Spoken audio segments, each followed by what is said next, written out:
and welcome back to my channel. So today's video is about traveling solo tips. Solo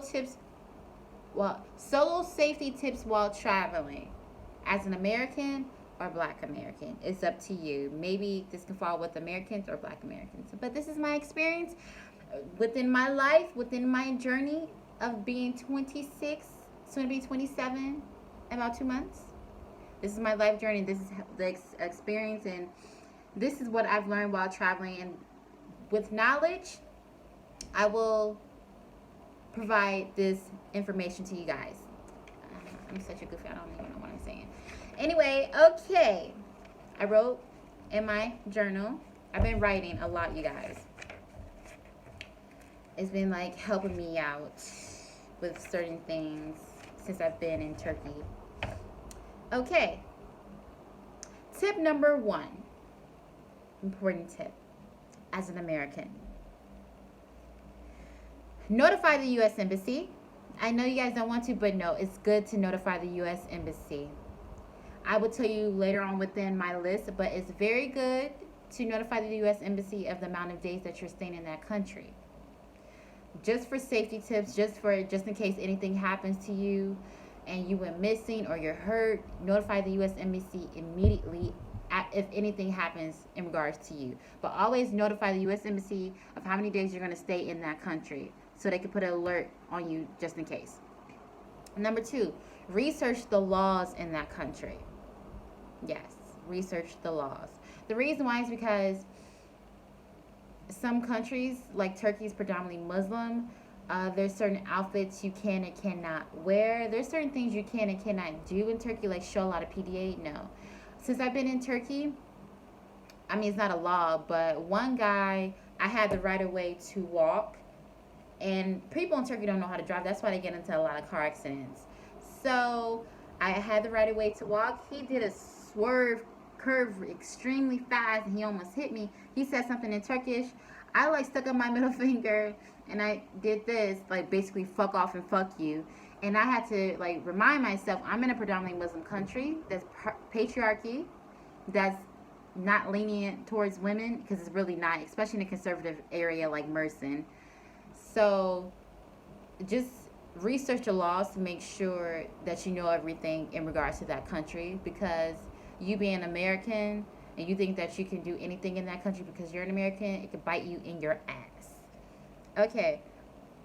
3, learn the basics of that language. Being in Turkey, especially in a conservative area, not like in a tourist area, Mersin, they do not speak English. They maybe like one person here or there speak broken English, but majority of them do not speak English, and because of that, it's very hard. I feel like I'm in a jail a little bit. Like, I feel very closed off because I can't communicate with people like I used to in America. So if I knew I was coming to Turkey, it's a long reason as to why I came to Turkey. But if I knew I was coming to Turkey last year, I would have learned the basics of the language. Because so far, I know only merhaba, salam. I know my numbers. I've picked up on curse words because I've been hearing them repetitively, like ananasikim. Like, I hear that a lot, so I know that's a curse word.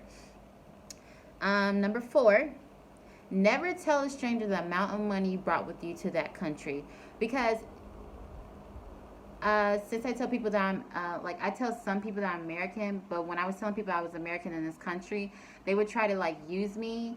Like, oh, American. One person would say, oh, Americans have so much money. And I remember I went to lunch with these group of guys, and because I told them that I was an American, they were going to leave the bill with me. They was like, oh, you're an American, you have so much money. No, fuck off and fuck you.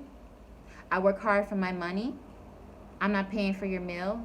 Especially it's a patriarchy country. No, you pay for it. So, and I remember this one person, I read a story in an article. They told some people the amount of money they brought in this country just to see if they would help them with the budgeting. And the entire time, that person was using them for their money, like milking it, because they were an American, and then this American told them the amount of money that they brought. So don't tell any stranger or anyone that you think is cool with or you're friends with or in a relationship with, don't tell them the amount of money you brought to that country, because they will use you.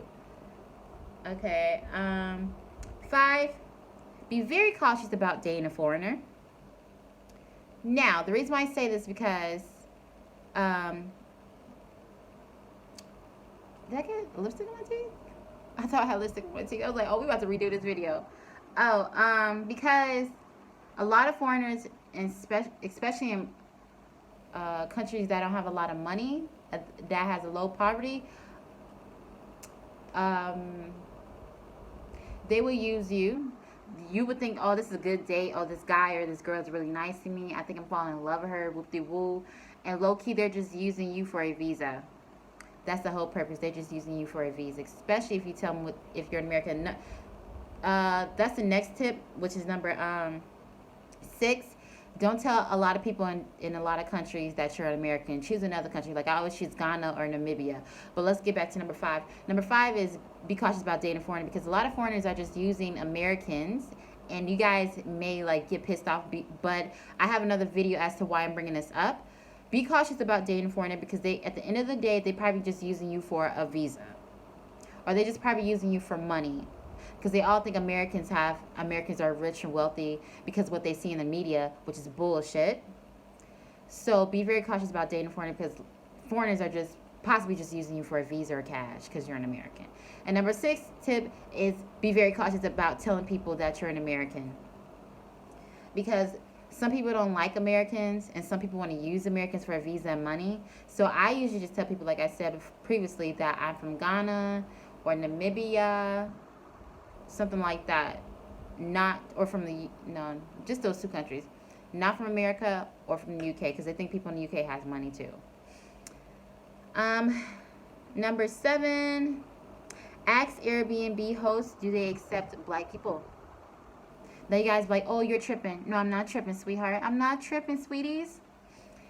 There was a situation in the Netherlands with this lady, I guess, rented an Airbnb for a month, and when she finally got there, they didn't want her because she was black, so they basically kicked her to the curb.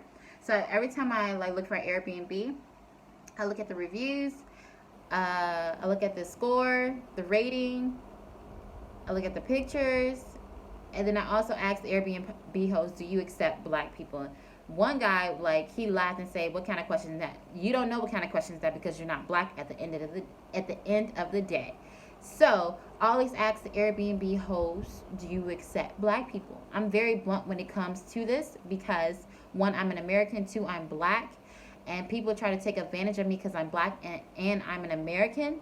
So I'm very blunt when it comes to me, myself, and I. And number 8, you guys, budget. It doesn't matter how much money you saved up for an entire year, always budget. Budgeting will help you in a long way. Always.